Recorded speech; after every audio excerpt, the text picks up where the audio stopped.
Ya, Assalamualaikum warahmatullahi wabarakatuh. Seperti biasa kawan, 16 lewat 30 menit ya, kita akan hadirkan untuk OJK. Dan pada kesempatan kali ini kita sudah kedatangan narasumber yaitu Bapak Kiai Haji Ahmad Marzuki. Ini Ketua Forum Kerukunan Umat Beragama atau FKUB Kota Pekalongan. Seperti itu. Dan pada kesempatan kali ini kita akan membahas tema tentang ya ini hal-hal yang baik ya, biar tidak sia-sia ketika di bulan puasa itu kita harus melakukan hal apa, dan kita akan mencoba berbincang-bincang dengan Bapak Kiai Haji Ahmad Marzuki. Dan selamat sore Pak Yai. Selamat sore, Assalamualaikum warahmatullahi wabarakatuh. Waalaikumsalam warahmatullahi wabarakatuh. Bagaimana kabarnya Pak Yai? Alhamdulillah sehat-sehat. Alhamdulillah Semangat sehat. selalu. Walaupun puasa dan masih di tengah pandemi seperti itu Pak Yai ya. Ya, pada kesempatan kali ini kita akan hadirkan tema yaitu jangan biarkan puasa sia-sia tanpa pahala Pak Yai ya. Ya. Ya, itu monggo silahkan, ada mungkin barangkali ada kata-kata pengantar terlebih dahulu. Ya, Monggo, silahkan. jadi kita pertama-tama alhamdulillah wa syukurillah bahwa pada tahun ini kita bisa menangi poso lagi. Amin. Ini tentu tidak lepas dari doa kita yang kita panjatkan sejak bulan Rajab. Allahumma barik lana fi Rajaba wa Sya'bana wa balighna Ramadhana. Ya Allah, berkailah kami di bulan Rajab dan bulan Sya'ban dan pertemukan kami dengan bulan Ramadan.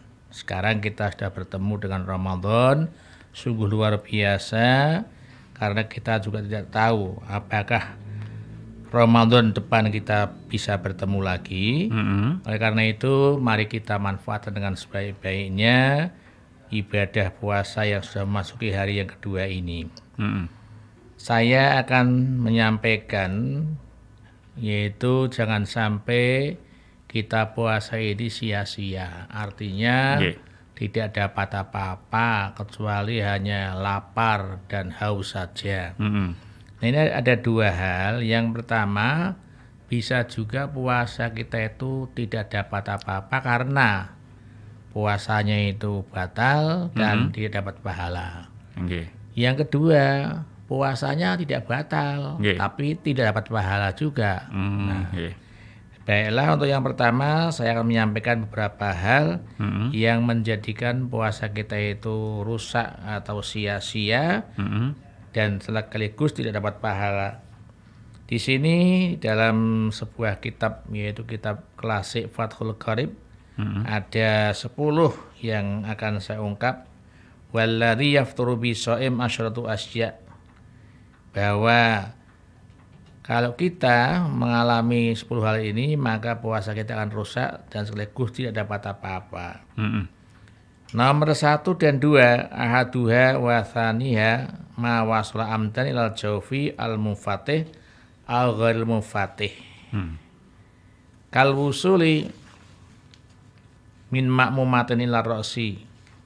Jadi yang pertama itu bisa rusak puasanya karena sesuatu yang masuk pada lubang. Sesuatu yang masuk pada lubang. Lubang ini dimaksud ya lubang hidung, lubang telinga, kemudian lubang mulut, lubang dubur dan lubang kubul.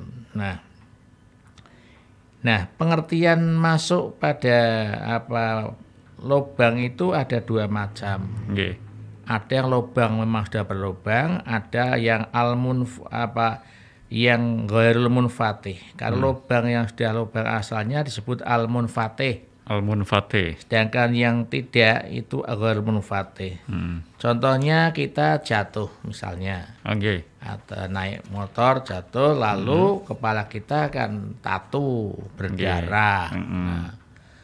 Ini tatunya itu walaupun bukan lubang tapi dianggap lubang. Dianggap lubang. Sehingga ketika kita beri betadin misalnya, meresep ya, itu bisa batal puasanya. Bisa batal. Walaupun bukan lubang asli ya. Ada yang dari lubang asli sejak dari sononya mas lubang, tapi ada yang karena jatuh itu. Ini yang pertama ya. Dan kedua.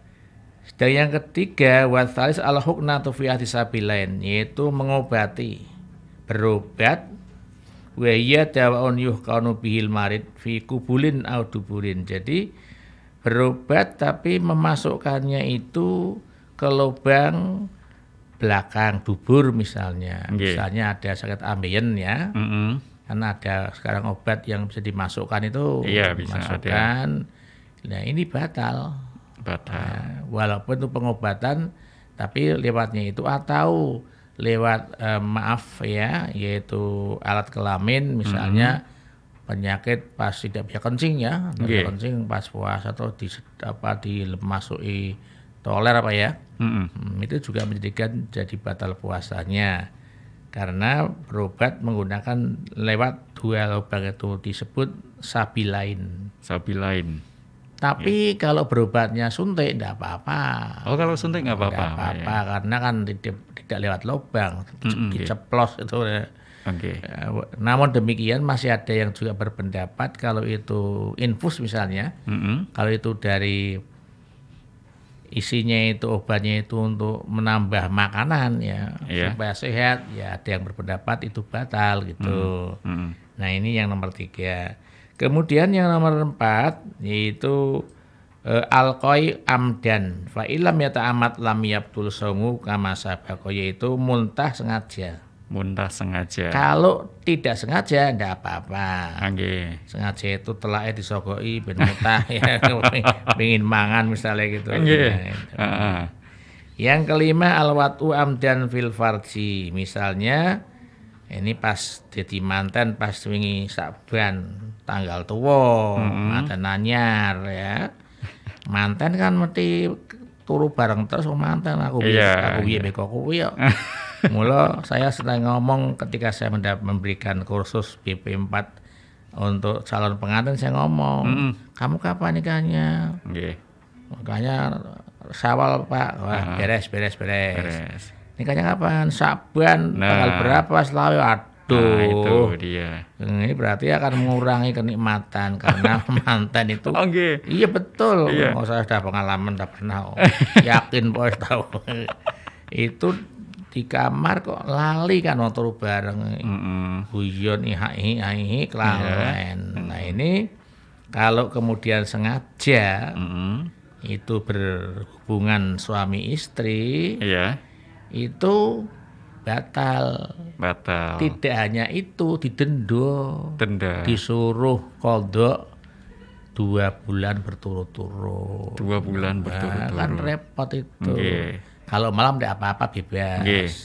Bebas hambatan. Tapi kan rugi ya. Makanya yang belum punya pasangan jangan jadi mantan bodoh itu poso itu temenan aja mantan temenan. Eling-eling temenan ya. Nah, itu kalau sengaja. Tapi kalau misalnya berhubungan tidak sengaja. Yang gimana itu Pak? Misalnya pas tadi saya ngomong manten, kan anak manten nang kamar ya. Kelalen barang wis hubungan kelingan, aku ki poso sih. Ya cepat berhenti. Gitu. Jangan sampai mau di mana jangan begitu, ya sudah berhenti kelingan. Iya, sudah kelingan gitu.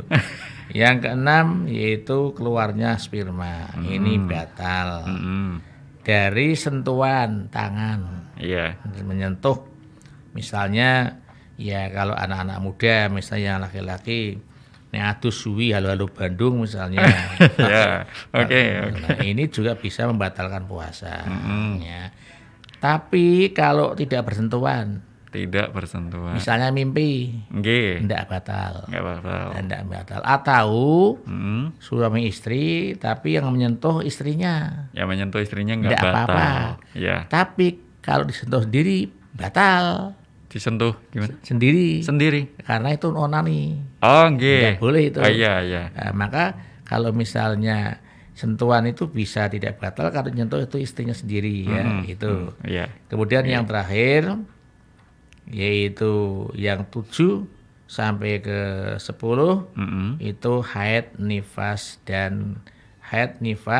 gila dan murtad. itu yang bisa membatalkan puasa, jadi puasanya gagal, tidak dapat pahala gitu. Ya. Itu dia kawan ya. Jadi ada 10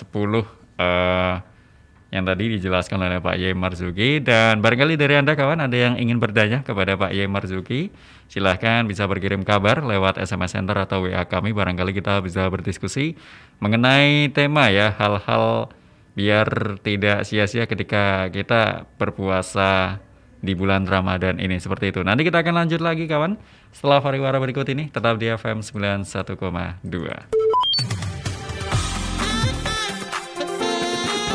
FM 91,2 Radio Kota Batik. News interaktif solutif. Ya, masih bersama Sigit Kurniawan di sini di FM 91,2 Radio Kota Batik, News interaktif solutif.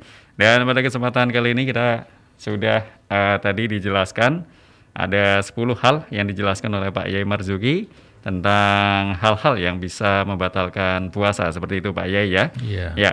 Dan pada kesempatan kali ini kan bulan puasa Pak Yai ya. Iya. Ya, ini bagaimana cara kita mengatasi agar puasa kita itu tidak sia-sia? Monggo silakan. Ya, ini kan kita baru masuk pada ada 2 macam nanti ya. Ini yang pertama itu yang sesuai dengan aturan, kita jaga. Jangan sampai puasa itu batal, jangan sampai.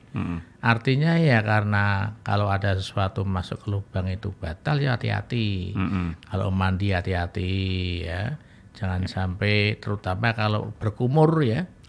Maka kita itu kalau kumur itu ada pendapat sebaiknya sebelum bergesernya matahari.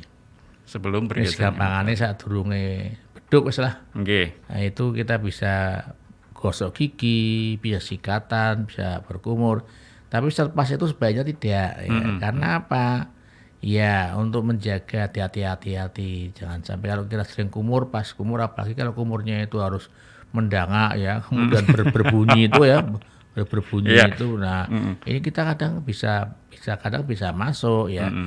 Pak lah itu kan nanti baunya ndak enak. Ya memang ndak enak orang puasa itu.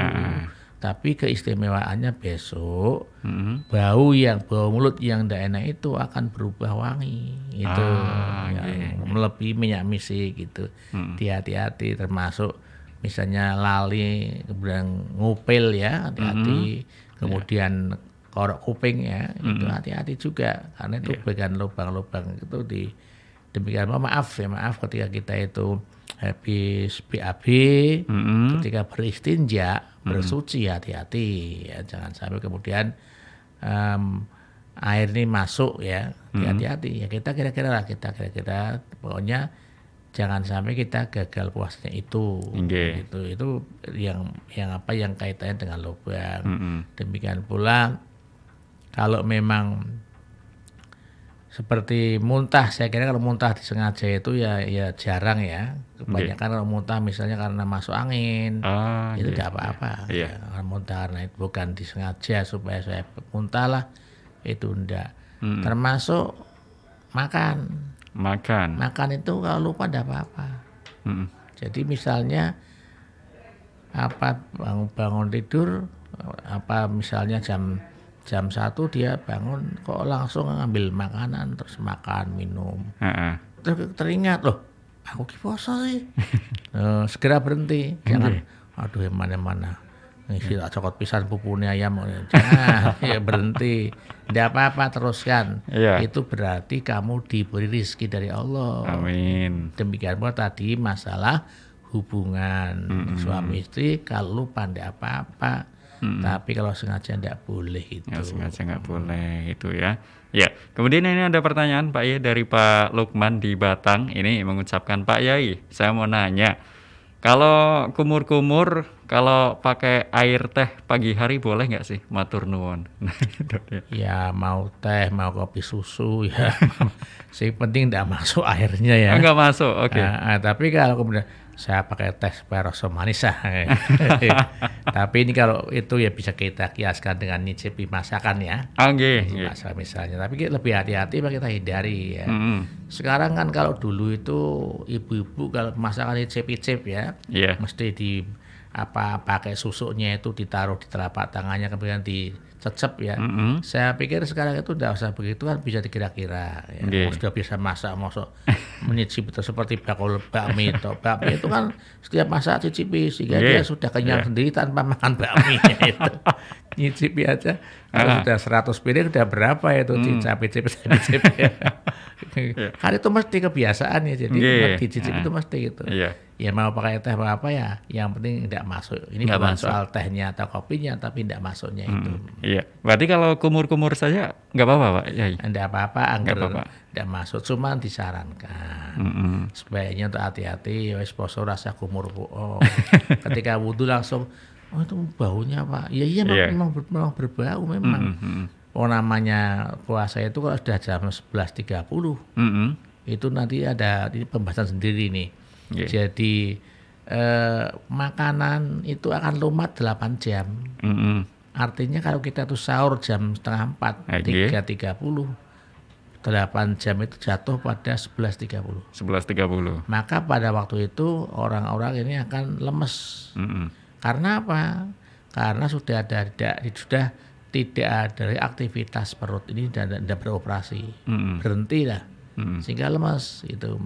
Dan disitulah kemudian menguap gondo atau bau tidak enak itu. Nah, tapi kita tidak usah resah karena Allah menjanjikan bahwa bau mulut itu akan dijadikan atau diubah menjadi bau minyak wangi gitu. Bau minyak wangi, ya itu dia ya. Jadi pertanyaan tadi tentang kalau orang puasa pagi harinya kumur-kumur pakai teh nggak masalah ya, tapi tidak dianjurkan ya Pak. Tidak dilek lah. Iya, tidak ditelan seperti itu.